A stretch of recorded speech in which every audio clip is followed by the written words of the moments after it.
വീഡിയോയിൽ ഞാൻ എങ്ങനെ എൻ്റെ ലേണേഴ്സ് ടെസ്റ്റ് ഫസ്റ്റ് അറ്റംപ്റ്റ് തന്നെ പാസ്സായി എന്നുള്ളതാണ് പറയാൻ പോകുന്നത്. എനിക്ക് എൻ്റെ ഡ്രൈവിംഗ് സ്കൂളിൽ നിന്ന് ജസ്റ്റ് ഒരു ബുക്ക് മാത്രമേ കിട്ടിയിട്ടുണ്ടായിരുന്നുള്ളൂ. അവർ പറഞ്ഞത് ഇത് മാത്രം ഒന്ന് പഠിച്ചാൽ മതി എന്നാണ്. എന്തെങ്കിലും ഡൗട്ട് ഉണ്ടെങ്കിൽ ഒന്ന് വിളിക്കാനും പറഞ്ഞിട്ടുണ്ടായിരുന്നു. പക്ഷെ ഞാനത് പഠിച്ചുകൊണ്ടിരുന്നപ്പോൾ എനിക്ക് കുറച്ച് കാര്യങ്ങളൊക്കെ തെറ്റ് തോന്നിയിട്ടുണ്ടായിരുന്നു. അതുകൊണ്ട് ഞാൻ ഗൂഗിൾ ഒന്ന് സെർച്ച് ചെയ്തു. ഒരു കണക്കിന് ഗൂഗിളിൽ സെർച്ച് ചെയ്ത് നന്നായെന്ന് എനിക്ക് തോന്നി. കാരണം എന്ന് വെച്ച് കഴിഞ്ഞാൽ 2026 കുറേ കാര്യങ്ങൾ മാറ്റം വരുത്തിയിട്ടുണ്ടായിരുന്നു. പുതിയൊരു ആപ്ലിക്കേഷൻ്റെ കാര്യം അവർ ഇൻട്രൊഡ്യൂസ് ചെയ്തിട്ടുണ്ടായിരുന്നു. അതൊക്കെ എനിക്ക് ഗൂഗിൾ വഴിയാണ് മനസ്സിലായിട്ടുണ്ടായിരുന്നത്. എനിക്ക് കുറച്ച് കൂടുതൽ പഠിക്കാൻ വേണ്ടിയിട്ട് RTO നേതൃത്വത്തിൽ തുടങ്ങിയിട്ടുണ്ടായിരുന്ന ഒരു ആപ്ലിക്കേഷൻ എനിക്ക് പരിചയപ്പെടാൻ പറ്റിയിട്ടുണ്ടായിരുന്നു. MVD ലീഡ്സ് എന്നാണ് ആപ്ലിക്കേഷൻ്റെ പേര്.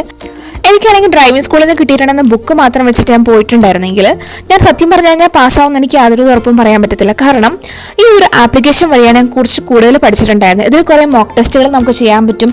അതുപോലെ തന്നെ നമുക്ക് ട്രയൽ ആയിട്ടുള്ള കുറേ എക്സാംസ് എഴുതാൻ പറ്റും. അങ്ങനെ കുറേ കാര്യങ്ങൾ ഫ്രീ ആയിട്ട് നമുക്ക് അറ്റൻഡ് ചെയ്യാൻ പറ്റുന്നുണ്ടായിരുന്നു. ജസ്റ്റ് ഒന്ന് രജിസ്റ്റർ ചെയ്യേണ്ട കാര്യം മാത്രമേ ഉണ്ടായിരുന്നുള്ളൂ കേട്ടോ. സോ ഇങ്ങനെയായിട്ട് ഞാൻ പാസ്സായിട്ടുണ്ടായിരുന്നേ.